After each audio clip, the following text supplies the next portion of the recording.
Presented by जोरदार music. चाकू से क्या काटती हो, धार तो तलवार में है।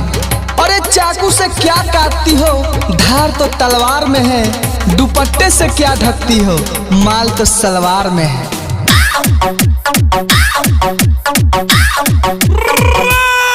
देख के तेरी फटी सलवार उठ गई मेरी छोटी तलवार। अरे देख के तेरी फटी सलवार उठ गई मेरी छोटी तलवार। जब उस तलवार से मैंने किया वार, उससे निकली एक ऐसी धार जिससे बना मेरा परिवार।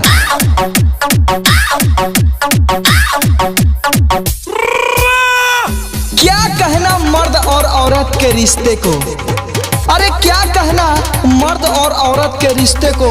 बड़ा ही अजीब होता है ये रिश्ता। दूर हो तो लंबी जुदाई और पास हो तो लंबी, समझ रहे हो ना।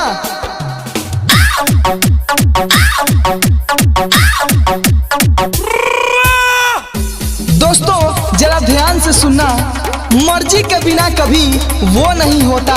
पीछे से डालने वाला कभी बाप नहीं होता। कवर लगा लेना मेरे दोस्त, क्योंकि करते वक्त पोपट के पास दिमाग नहीं होता।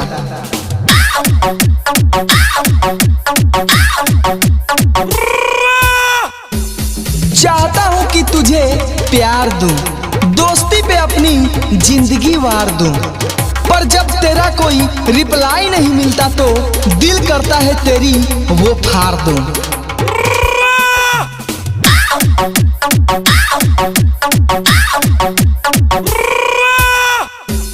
दोस्तों बड़ी हसरत किए थे खोलने की उनकी सलवार का नारा। अरे बड़ी हसरत किए थे खोलने को उनकी सलवार का नारा। सनम की बेरुखी तो देखो नंगे ही आ गई।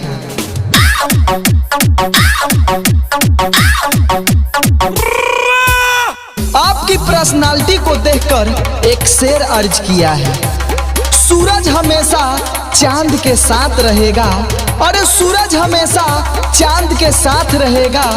तू चुतिया है, चुतिया था और चुतिया ही रहेगा।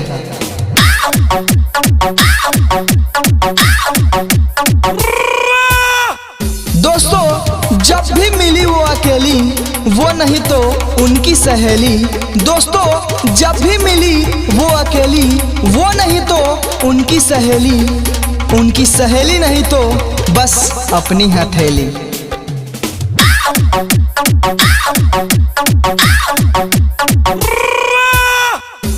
दोस्तों उसने अपने होठों से छूकर मेरा खरा कर दिया। दोस्तों उसने होठों से छूकर मेरा खरा कर दिया।